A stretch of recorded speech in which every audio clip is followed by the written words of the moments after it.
Aujourd'hui, en phonologie, nous n'allons pas travailler comme nous le faisons d'habitude sur un son, mais sur tous les sons que peut faire une même lettre. Et cette lettre, c'est la lettre X. Donc, dans les diapositives qui vont suivre, je vais vous donner à chaque fois plusieurs mots où on trouve la lettre X et on va essayer de trouver ensemble quel son fait cette lettre X.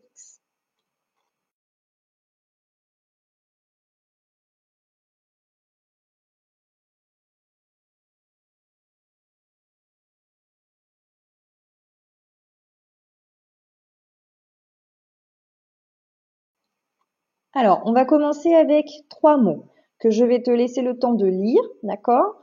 Et une fois que tu auras lu ça, on va essayer de voir ensemble ce qu'on peut dire sur la valeur de la lettre X, quel son elle fait.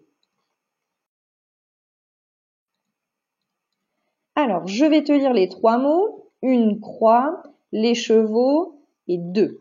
Alors, tu as dû le remarquer puisque je l'ai fait apparaître en couleur, la lettre X à chaque fois, elle se situe à la fin du mot. Donc ça, c'est un premier critère pour avoir la valeur de la lettre X.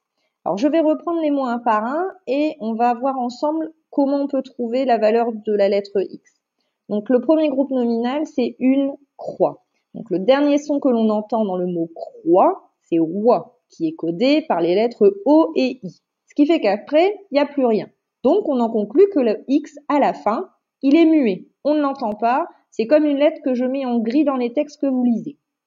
Je prends le deuxième groupe nominal, les chevaux. Dernier son que l'on entend, le O. Vous savez que le O, on le code ici AU. Donc, encore une fois, le X, il n'est muet. On ne l'entend pas. Dernier mot, 2. On entend le son E qui est codé par les lettres E et U, ce qui fait que le X qui est juste derrière, on ne l'entend pas non plus. Donc la première valeur de la lettre X, c'est de ne pas être entendu. C'est un X muet. J'en profite pour faire une petite notion de grammaire au passage et d'orthographe, tiens, tant qu'on y est. Donc vous avez sous les yeux 3 groupes nominaux, un bateau, un cheval, un cheveu. Donc on a bien le déterminant 1 qui veut dire qu'il n'y en a qu'un seul, c'est du singulier. Maintenant, si je mets tous ces groupes nominaux au pluriel, ça va donner des bateaux, des chevaux et des cheveux. Et là, ce que vous voyez apparaître, c'est le X à la fin que l'on n'entend pas, qui est muet. Alors attention, nous on a l'habitude de rajouter un S quand il y en a plusieurs. Eh bien, il y a des mots un petit peu particuliers, ceux qui se terminent par EAU, AL ou EU. Ceux-là, pour la plupart, pour la grande majorité, vont se terminer avec un X lorsqu'on va les mettre au pluriel. Donc, je le dis, si ça peut être gardé en mémoire, ça serait super.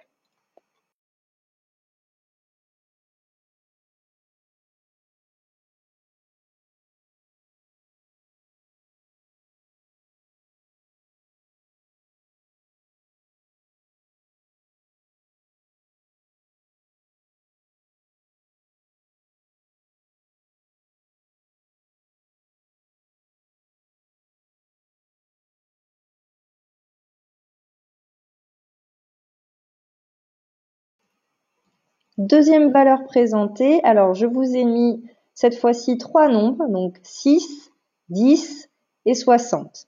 Si vous regardez la place du X dans le mot pour 6 et 10, c'est à la fin, donc c'est-à-dire que c'est le dernier son que l'on va entendre. Donc si on écoute bien, 6, le dernier son que l'on entend, c'est le son S. D'accord?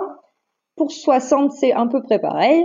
Le X se situe juste après le WA, donc si je fais 60, j'entends bien 60, le S, d'accord? En tout cas, le son SE. Donc, deuxième valeur pour la lettre X, ça va être de chanter S.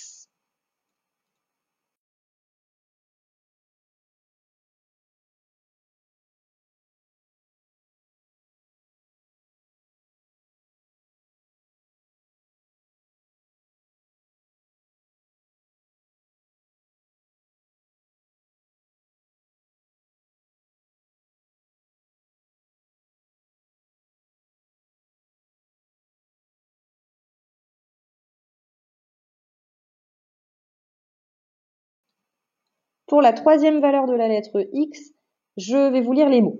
Donc, du haut en bas, ça donne deuxième, sixième et dixième. Donc là, on est un peu dans les positions, dans une course, dans un classement, d'accord? Qui est arrivé en premier, deuxième, troisième, etc. Donc, ce que l'on va faire, c'est qu'on va reprendre la même méthode que tout à l'heure, c'est-à-dire prendre le mot, regarder un petit peu où se trouve la lettre X, à côté de quel son, et du coup, essayer d'entendre ce qui se passe au niveau du mot. Alors, pour deuxième, le X est juste après le EU qui fait le son E. Donc, si je fais bien mon mot, si je le dis bien, ça va faire deuxième. Alors là, si tu l'as bien vu, j'ai bien insisté, on entend le son Z, d'accord? Comme le moustique. Pour sixième, c'est pareil. Sixième. Le X arrive juste après le premier I. Donc, on a encore le son Z. Et pour le dernier mot, dixième, là aussi, on entend bien le son Z juste après le premier I.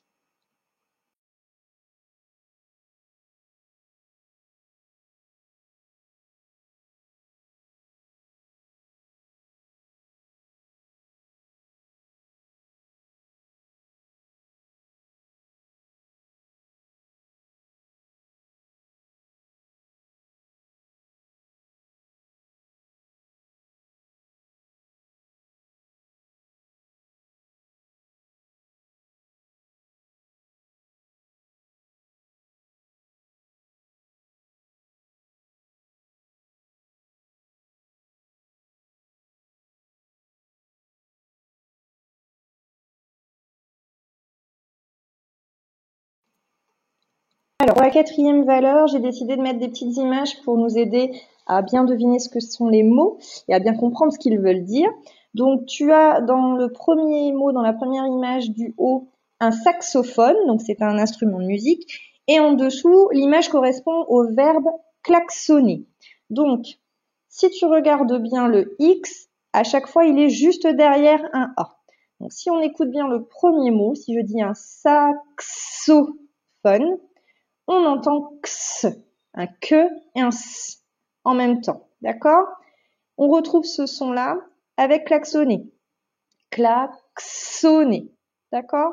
Donc, on va coder ça avec un K et un S que tu vas voir dans la diapositive suivante.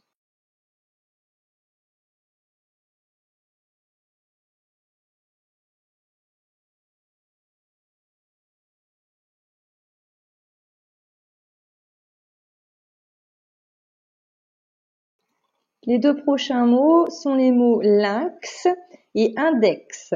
Donc tu vois là que le X, la lettre X, se situe à la fin. Donc parfois quand elle est à la fin, on ne l'entend pas, comme on l'a vu tout à l'heure dans 2 par exemple. Cette fois-ci, on l'entend, c'est X. Encore une fois. Les mots suivants sont les mots boxeur et taxi. Donc encore une fois, on retrouve le X à l'intérieur du mot.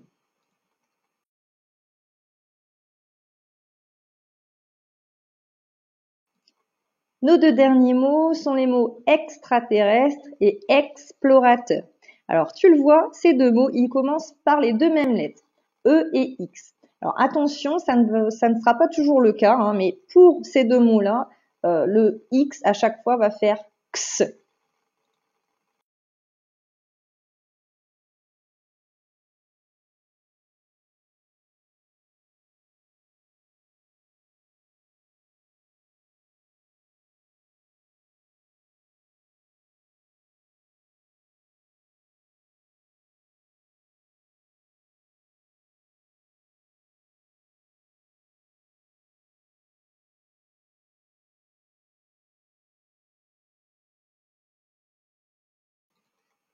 La dernière valeur de la lettre X, elle est un peu plus complexe ici parce qu'en plus c'est des mots un peu compliqués. Donc tu as un xylophone et un hexagone. Alors un hexagone, c'est une figure géométrique qui a 6 côtés, d'accord? Donc si on écoute au début, puisqu'on a le mot xylophone qui commence par la lettre X, on n'entend pas xylophone, on entend x. Donc un g et un z ensemble, d'accord? Donc comme tu le vois sur l'image, j'ai mis entre les crochets le G et le Z. Donc c'est pareil pour le mot hexagone, on entend le G et le Z. Donc c'est très important que tu le dises à voix haute pour bien l'entendre.